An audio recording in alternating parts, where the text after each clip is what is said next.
안녕하세요. 좋은 아침입니다. 오늘은 누가복음 3장과 4장입니다. 자, 누가복음 3장은 누가답게 매우 구체적인 역사적 배경의 사실을 언급하면서 시작을 하고 있거든요.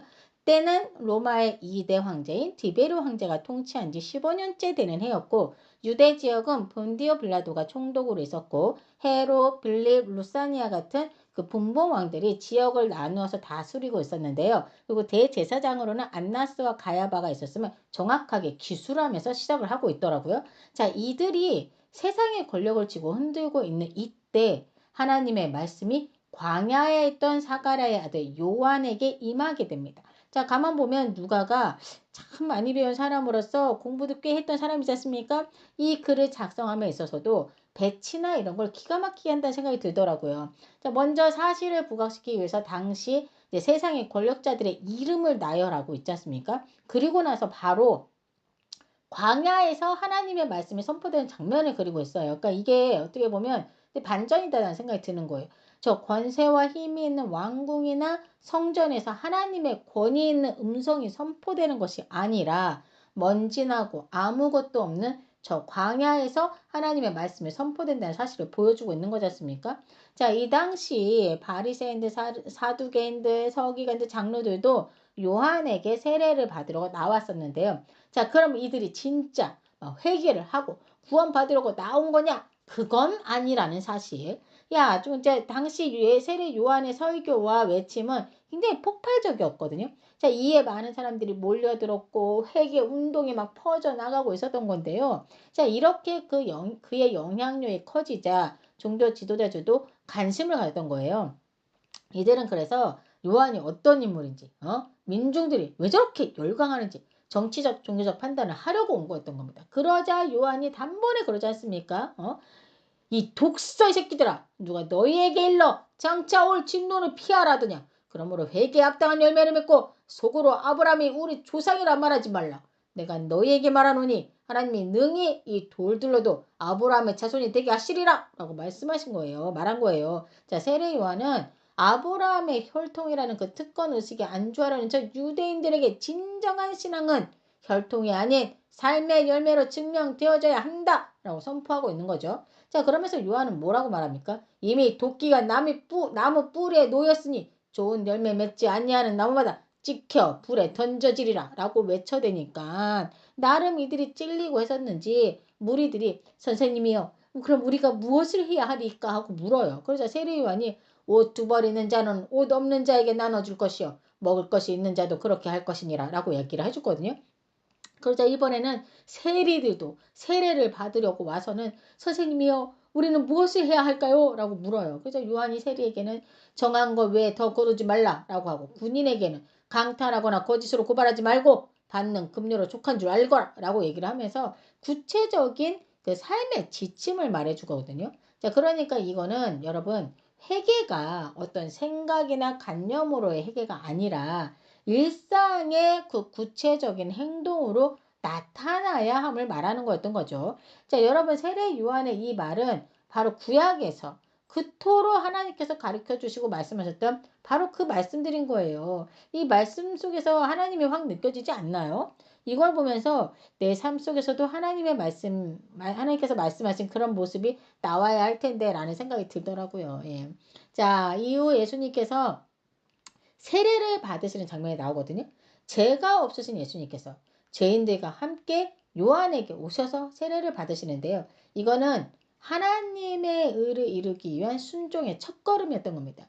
자, 그러자 그 순간 하늘이 열리고 성령이 비둘기 같은 형체로 강림하면서 너는 내 사랑하는 아들이라 내가 너를 기뻐하노라 라는 하늘의 음성이 들려왔음을 기술하고 있는 겁니다. 자, 그리고 이어서 누가도 예수님의 족보를 기록하고 있거든요. 여러분, 마태복음 1장이 뭘로 시작했죠? 족보가 시작됐지 않습니까? 누가 누구를 낳고 누가 누구를 낳고, 이거는 기억나시죠? 마태는 아브라함에서 시작해서 예수까지 왔다면 누가는 예수님에서 시작을 합니다, 여러분. 예수님을 시작해서 거슬러 올라가요. 어디까지? 아담까지. 아담까지 가는 족보를 얘기한 거예요. 자, 마태는 유대인을 대상으로 했기 때문에 아브라함부터 시작을 해서 다윗, 그리고 바벨론 포로에서 살아남은 다윗의 후손 수룹바벨로 해서 예수님까지 오는 족보를 작성했지 않습니까? 그래서 예수님이 다윗 왕의 후손으로 합법적인 왕임을 보여줬다면 누가는 이방인을 대상으로 적은 거잖아요. 데오빌로 각하가 바로 이방인이거든요. 자, 그래서 족보를 예수님으로 시작을 해서 아담 그리고 하나님까지 거슬러 올라가는 거예요. 자, 이거는 예수님이 유대인뿐 아니라 인류 전체의 구세주임을 보여주는 방식이었던 거죠. 자, 이제 4장으로 넘어가 볼게요. 자, 누가복음 4장은 크게 3개의 내용이 나오고 있거든요. 첫 번째가 광야 시험 이야기고, 두 번째는 나사렛 회당에서의 설교, 세 번째가 가버나움에서의 귀신 들린 사람을 고치신 사건이에요. 자, 우리가 이제는 예수님께서 광야에서 사탄에게 시험받는 내용이 뭔지 다 아시죠, 여러분? 자, 특별히 누가는 이 부분에 무슨 말을 덧붙이냐면 1절을 보시면 예수께서 성령의 충만함을 입어 요단강에서 돌아오사 광야에서 40일 동안 성령에 이끌리시며 라고 적어놨어요. 그러니까 누가는 지금 성령의 충만함, 성령에 이끌리시며 이런 표현을 2번이나 썼다는 게 뚜렷한 차이죠. 근데 누가복음에서 이런 말들이 자꾸 보이실 거예요, 여러분들. 예. 자, 이거는 누가가 예수님의 모든 행동의 배경에는 성령의 역사가 있음을 강조하고자 했던 게 아닌가 싶더라고요. 자, 예수님께서 받으신 3가지 시험. 자, 우리 사람들이 가장 쉽게 넘어가기 쉬운 그런 영역이었다는 거 알 수 있는데요. 40일간 굶주린 예수님께 사탄은 신적인 능력을 이용해서 개인의 허기를 채우는데 사용하라고 유혹하지 않습니까? 이거는 생존의 문제, 물질적 필요가 신앙의 원칙보다 우선시될 수도 있지 않냐는 그 교묘한 속삭임이었던 거죠. 하지만 예수님의 그 하나님의 말씀으로 이 유혹을 이겨내지 않습니까? 기록된 바 사람이 떡으로만 살 것이 아니라 하였느니라 라고 하시면서 말씀으로 응수하신 모습이었죠. 자, 이번에는 사탄은 세상의 모든 권세와 영광을 보여주면서 자신에게 절하면 모든 것을 주겠다라고 제안을 하죠. 자, 이거는 세상의 힘을 따라가는 게 현명한 거다라는 사탄의 유혹이었던 거예요. 우리도 이런 거에 좀 약하죠. 그렇지 않습니까? 승진하는 쪽, 돈을 좀 더 많이 주는 쪽으로 제안이 들어왔는데 일요일마다 일을 해야 해서 예배를 절대 못 드리는 상황일 경우 요럴 때 우리가 결단을 잘 해야 하지 않을까. 예수님께서 뭐라고 말씀하시냐면 주 너의 하나님께 경배하고 다만 그를 섬기라 라고 하지 않습니까? 이 말에 합당한 우리가 이제 선택들을 해야겠죠. 자, 이제 시험의 마지막 시험인데요.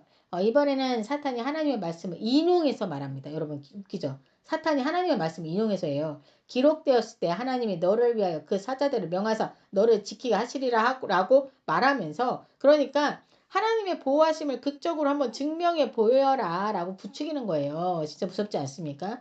사실 사탄이 우리보다 하나님 말씀을 더 잘 알고 있다는 거 아십니까, 여러분? 그래서 보세요. 신천지, 하나님의 교회, 여호와의 증인들을 보면 다 이 말씀으로 접근하는데 이거를 교묘히 이렇게 속여서 하잖아요. 네? 교묘히 꽈가지고. 사탄 지금 딱 그렇게 얘기하잖아요. 예?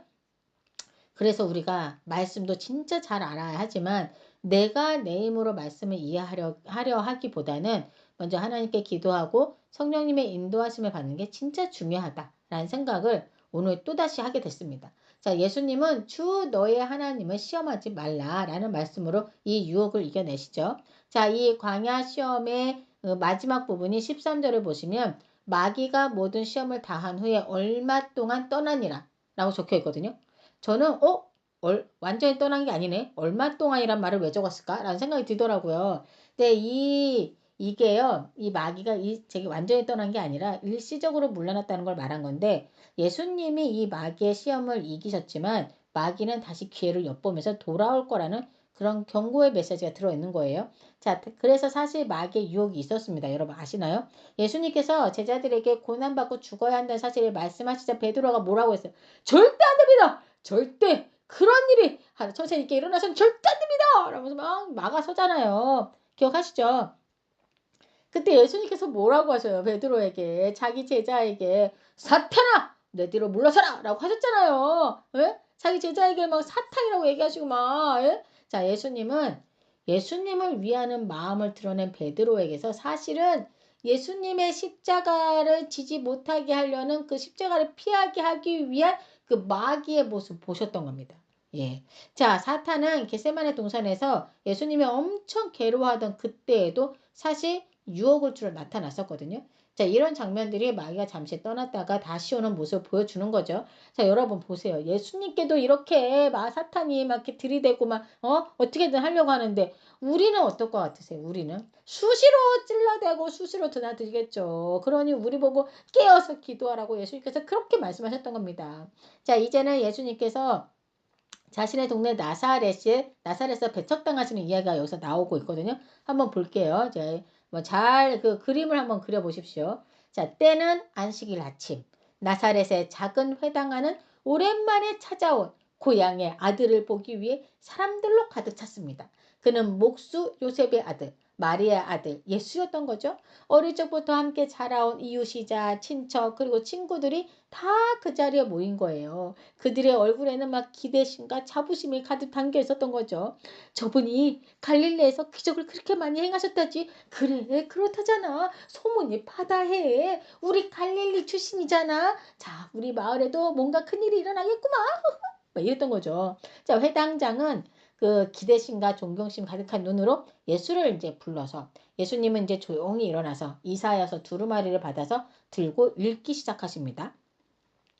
주의 성령이 내게 임하셨으니 이는 가난한 자에게 복음을 전하게 하시고 눈먼 자에게 다시 보게 하시며 눌린 자를 자유롭게 하려 하심이라. 자, 예수님의 목소리는 낮지만 힘이 있었고 그 말씀 속에는 권위와 은혜가 스며 있었는데요. 사람들은 서로를 바라보며 감탄하면서 아니 이게 요셉의 아들 맞는가?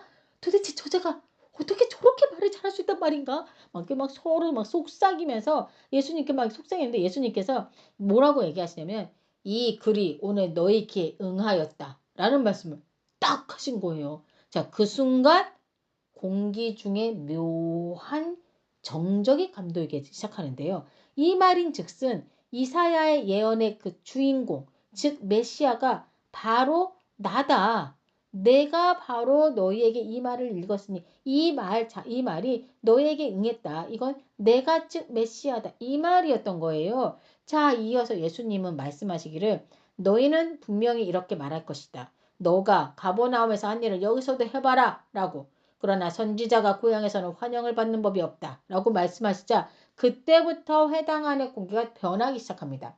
처음엔 찬미와 놀라움으로 가득했던 시선이 이제는 의심과 불쾌함으로 변하기 시작하는데요. 그리고 예수님의 결정적인 말씀 엘리야와 엘리사의 예를 들어서 말씀하시기를 엘리야 시대에 하늘이 3년 6개월간 닫혀 온 땅에 큰 흉년이 들었을 때 이스라엘에 많은 과부가 있었을 때 엘리야가 그 중 한 사람에게도 보내심을 받지 않고 오직 시돈 땅에 있는 사렙다의 한 과부에게 뿐이었으며 엘리사도 이스라엘의 나병 환자가 아닌 저 이방 수리아 사람 나만을 고쳤다 라고 얘기를 하자 그 순간 사람들의 얼굴이 붉게 상기되기 시작한 겁니다. 한마디로 이 말씀은 유대인인 자신들이 하나님의 은혜에서 제외된다는 말처럼 들렸기 때문인 건데요. 여기저기서 웅성거리기 시작하는 거예요.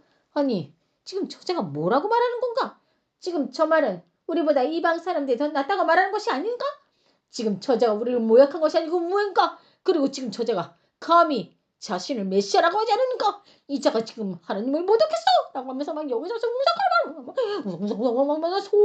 소란이 막 커지기 시작한 거예요. 회당하는 순식간에 아수랑장이 되어버립니다. 예. 자, 몇몇은 의자와 두루마기를 밀치며 예수를 향해 다가갔고 막 분노한 무리는 예수님을 회당 밖으로 막 몰아낸 거예요. 사람들은 예수를 끌고 마을 끝 언덕으로 향하는데요. 그 언덕은 어떤 언덕이냐? 절벽처럼 가파르고 아래로는 바위들이 널려 있었는데요. 그들은 예수님을 거기에 떨어뜨려 죽이려 했던 겁니다. 그들의 분노가 느껴지십니까? 하지만 아직 예수님의 때가 되지 않았기에 예수님은 아무 말 없이 그들 가운데를 지나서 조용히 떠나갈 수 있었는데요. 아무도 감히 예수님의 몸에 손을 대지 못했던 거죠. 그리고 나사렛 회당에는 아직도 예수님의 목소리의 여운이 남아 있었는데요. 이 말씀이 오늘 너에게 응하였도다 이게 막 울려 퍼지는 거죠. 자, 여러분 지금 해당은 기대와 자부심으로 시작했지만 자존심과 우애로 뒤덮여버린 하루가 되어버렸지 않습니까? 저는 그들의 그 선민사상으로 가득 찬 교만이 그들의 눈앞에 서 계신 진짜 메시아를 못 알아보게 한 게 아닌가라는 그런 생각이 좀 들더라고요. 자, 오늘 그 말씀을 읽으면서 이후 이제 누가복음에서는 이제 가버나움에서 더러운 귀신 들린 사람을 고쳐주신 일과 베드로의 장모의 열병을 낫게 해주신 일을 누가도 기록하고 있으면 볼 수 있거든요. 누가는 오늘 세례 요한의 사역과 예수님의 세례, 그리고 하나님께로 연결된 예수님의 족보, 그리고 사탄의 시험, 그리고 예수님의 고향에서의 배척, 즉 모든 과정 속에서 하나님의 철저한 준비된 구원 계획이라는 것이 이제 나타나고 있고, 예수님의 모든 능력은 성령의 능력으로 이루어졌음을 보여주면서 이 복음이 유대인을 넘어 온 인류를 위한 구원이라는 것을 누가는 지금 말하고 있으면 볼 수 있는 거예요. 자, 그럼 현재를 살고 있는 우리에게는 어떤 교훈을 주고 있는 걸까? 그건 바로 하나님의 준비된 구원 계획은 지금도 성령을 통해 이어지고 있다라는 겁니다. 그리고 또한 여러분에게 질문하기를, 너희의 마음은 그 길을 준비하고 있느냐? 말씀으로 유혹을 이길 준비가 되어 있는 거냐? 라고 질문하고 있는 것이기도 한 거죠. 여러분들 각자 한번 답변을 한번 해보시면 좋겠네요. 이 시간 함께 기도하겠습니다. 하나님 감사합니다. 오늘도 저희와 함께 하여 주시고 이렇게 주님의 말씀으로 하루를 시작하게 하시면 감사를 드립니다. 저희도 예수님처럼 늘 성령으로 이끄심을 받으며 하루하루를 살아가기를 원합니다. 성령님 함께 해주시기 원합니다. 이 말씀대로 될 줄 믿으며 예수 그리스도 이름으로 기도드립니다. 아멘.